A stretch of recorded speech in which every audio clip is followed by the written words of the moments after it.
We need to talk about what happened this weekend because it represents one of the most audacious exercises of executive power in modern American history, and the tremors are still being felt as Congress returns to Washington today. Early Saturday morning, while most Americans were sleeping, U.S. Special Forces invaded Venezuela. Not with congressional authorization, not with a formal declaration of war, not even with advance notification to legislative leadership. They simply went in, captured President Nicolas Maduro and his wife, and brought them back to New York to face drug trafficking charges. President Trump announced that the United States will now run Venezuela until we find a suitable leader for the country. Let that sink in for a moment. The United States of America has just assumed direct control over a sovereign nation of nearly 30 million people. And now, as members of Congress return to the Capitol on this January 6th, a date already laden with historical significance, Republican leaders are discovering that their political calculations just got exponentially more complicated. Let's start with the most fundamental issue here, because everything else flows from it: the Constitution. Article 1, Section 8 of the United States Constitution grants Congress, not the President, the power to declare war. This wasn't an accident. The founders were deeply concerned about concentrating war-making power in a single executive. They had just fought a revolution against a king, after all. They wanted checks and balances, deliberation, and democratic accountability before American blood and treasure were committed to foreign conflicts. Now, presidents of both parties have stretched this authority over decades. We've had military actions in Korea, Vietnam, Grenada, Panama, Somalia, Kosovo, Libya, and countless smaller operations, many without formal declarations of war. The War Powers Resolution of 1973 tried to rein this in, requiring presidents to notify Congress within 48 hours of military action and withdraw forces within 60 days without congressional authorization. But Venezuela is different. This isn't a targeted strike against a terrorist compound. This isn't a humanitarian evacuation. This is regime change. This is occupation. Trump himself said we're going to run the country. That's not a military operation with a clear end date. That's nation building, indefinite deployment, the assumption of governmental functions. Democrats are calling it clearly illegal, and they have a strong constitutional argument. But here's where it gets interesting. Not all Republicans are falling in line. Speaker Mike Johnson is in an extraordinarily difficult position right now, and to understand why, we need to look at the numbers. Johnson's majority in the House is razor thin. After the recent death of Rep. Doug LaMalfa, Johnson can afford to lose exactly one Republican vote on any given issue and still maintain control, assuming perfect attendance and no defections. One vote. That's the margin between governing and chaos. And already, at least 3 House Republicans have issued critical statements about the Venezuela invasion. Thomas Massie, the libertarian-leaning congressman from Kentucky, has been vocal. Don Bacon of Nebraska has raised concerns. These aren't fringe members. These are representatives who care deeply about constitutional governance and the proper role of legislative authority. In the Senate, it's even interesting. Lisa Murkowski and Dan Sullivan, both from Alaska, have warned that this operation could turn into a quagmire for U.S. troops. Now, these senators have generally been willing to break with Trump when they believe he's overstepped. Murkowski voted to convict Trump in his second impeachment trial. Sullivan has been more cautious, but both recognize that open-ended military commitments have a way of consuming presidencies and destroying political coalitions. So Johnson finds himself caught. On one hand, he's MAGA Mike. He rose to the speakership precisely because he was seen as loyal to Trump and the America First movement. He defended Trump during impeachment. He supported efforts to challenge the 2020 election results. His entire political identity is wrapped up in Trumpism. But on the other hand, he's the Speaker of the House. He has an institutional role. He's supposed to defend Congress's prerogatives, including the fundamental power to declare war. And he's got members of his own caucus who were deeply uncomfortable with what just happened. Trump met with House Republicans today at the Kennedy Center, and by all accounts, the meeting offered little in the way of concrete planning or strategic vision. Trump talked about the success of the operation, the capture of Maduro, the drug charges, but what about the endgame? What about the cost? What about the legal framework? Those questions apparently went unanswered. And here's the thing that should terrify Johnson. Trump has now conducted military strikes in 7 countries in less than 12 months. Iran, Nigeria, Yemen, Iraq, Syria, Somalia, and now Venezuela. 7 countries. Some of these were continuation of existing operations, sure, but the pace and scope of military action has been extraordinary, and it's all happened with minimal congressional input. Every one of these operations creates political exposure for congressional Republicans. Every one of them could go wrong. Every one of them could turn into the next Benghazi or the next Mogadishu. And when that happens, voters don't just blame the president, they blame the entire party in power. Johnson knows this. He's a smart political operator. But what can he actually do about it? If he pushes back too hard, he risks losing Trump's support, which could cost him the speakership. If he doesn't push back at all, he looks weak, ineffective, and complicit in potential constitutional violations. This is what panic looks like in politics. It's not always loud. It's often quiet desperation, the realization that you've lost control of the narrative, that events are moving faster than your ability to manage them. Let's talk about precedent for a moment, because this matters enormously for the future of American democracy. If Trump gets away with invading Venezuela without congressional authorization, what's the limiting principle? What's to stop this president or the next one from doing the same thing in Nicaragua, in Cuba, in Iran, in North Korea? The argument from the White House appears to be that Maduro was a drug trafficker, that this was essentially a law enforcement operation with military means. But that's a dangerous argument.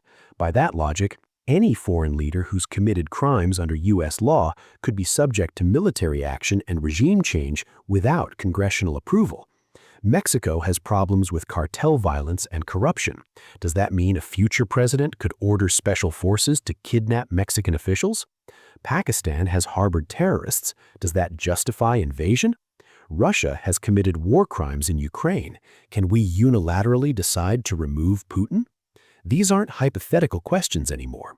Trump has shown that he's willing to use military force aggressively and unilaterally.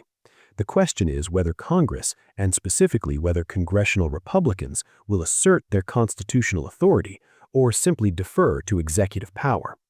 History suggests that once Congress surrenders its war powers, it's extraordinarily difficult to get them back. The precedents established today will govern presidential behavior for decades to come. And there's another dimension to this that we need to address: the international implications. The United States has just invaded a sovereign nation, overthrown its government, and announced that we're going to run the country until we decide on new leadership. How do you think that looks to the rest of the world? To our allies, it looks like the United States has abandoned the rules-based international order that we helped create after World War II. We're acting like an imperial power, not like a democratic republic bound by law. To our adversaries, it looks like weakness disguised as strength. China and Russia are watching this very carefully. They're seeing domestic political chaos, constitutional questions, and a lack of strategic clarity. They're asking themselves, if the United States gets bogged down in Venezuela, what does that mean for Taiwan, for Ukraine, for the Middle East? To the countries of Latin America, it looks like a return to the worst days of American interventionism. We spent decades trying to rebuild relationships in the hemisphere after the Cold War, after the coups and the invasions and the support for dictators. Now we've just told every government in the region, if we don't like you, we might invade.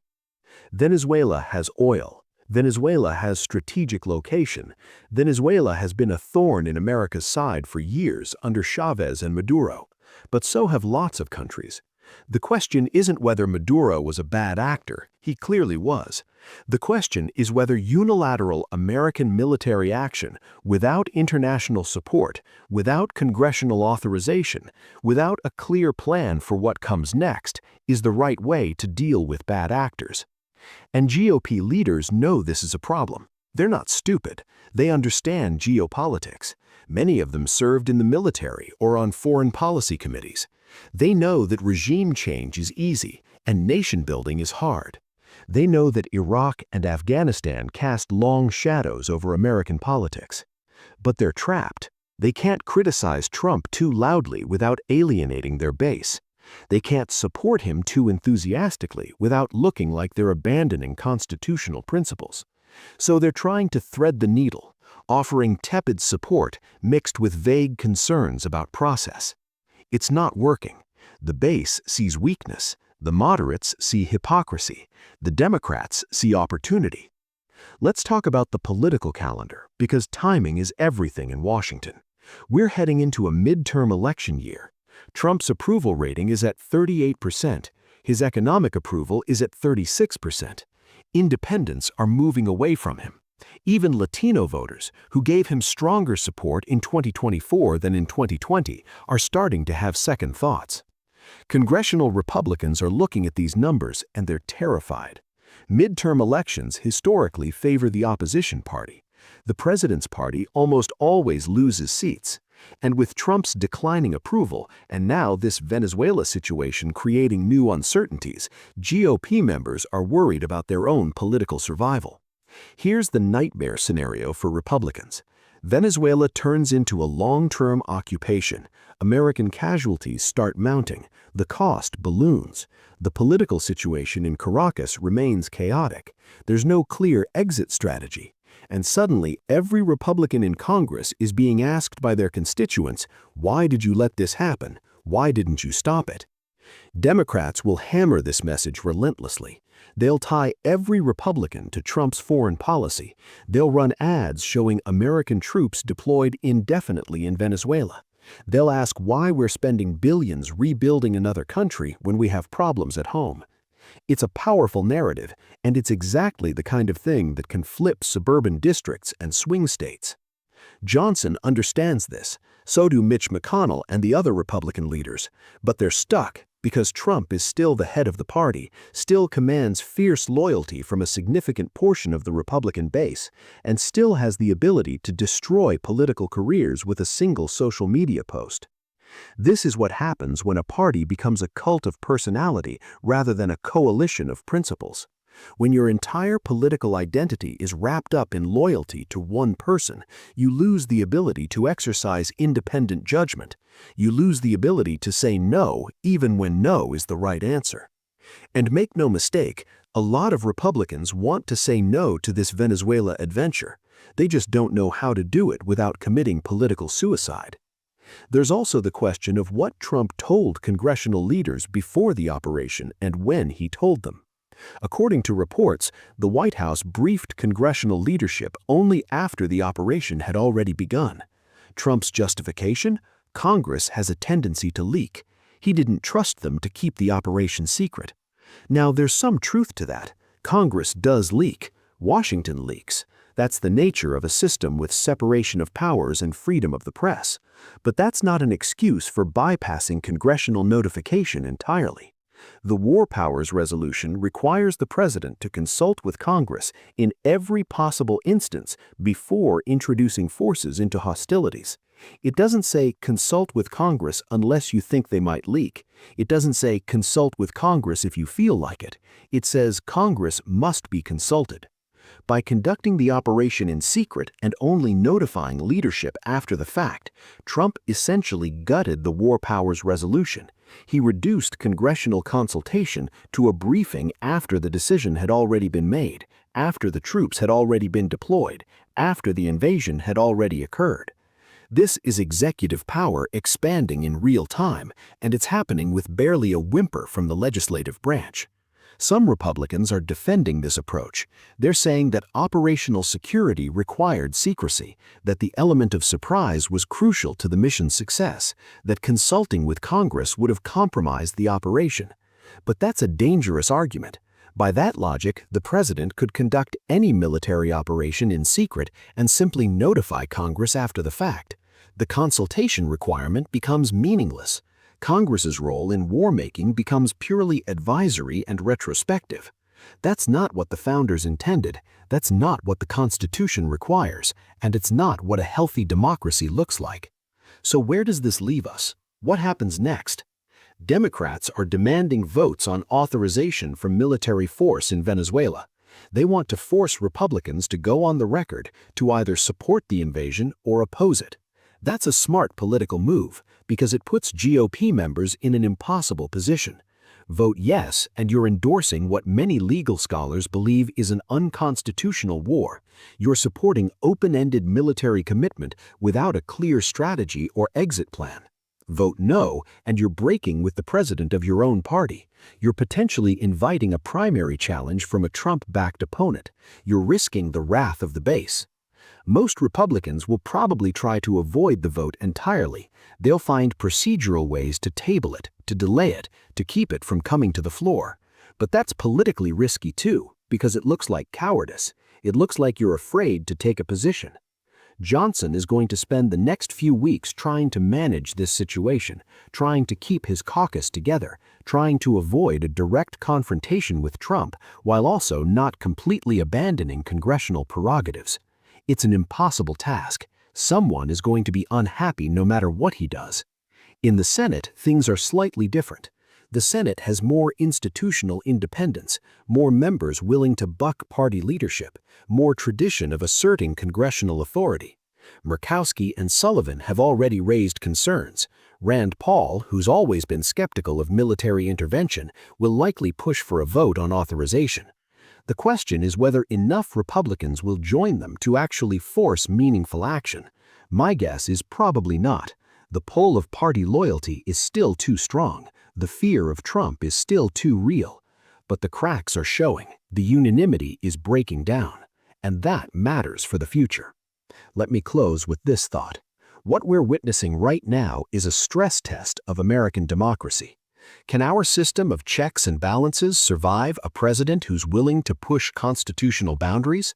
Can Congress reassert its authority in the face of executive overreach? Can political parties maintain principles when faced with pressure from their base? These aren't abstract questions. They have real consequences for how our country functions, for how we conduct foreign policy, for how we balance security and liberty. The Constitution gives Congress the power to declare war for a reason. It's not because the founders thought Congress would always make perfect decisions. It's because they believed that momentous decisions about war and peace should be made collectively, deliberately, with full debate and accountability. What Trump has done in Venezuela bypasses that process. It concentrates power in the executive branch. It reduces Congress to a rubber stamp, informed after the fact, unable to stop or meaningfully influence military action. And if Republican leaders let this stand, if they prioritize political survival over constitutional principle, they will have surrendered something precious and difficult to reclaim. That's why this moment matters. That's why the panic in Washington is real, because everyone understands that we're at a crossroads, that the decisions made in the next few weeks will shape American governance for years to come. Will we remain a republic where Congress has meaningful authority over war and peace, or will we become something else, something where the president can commit military force at will and Congress simply acquiesces?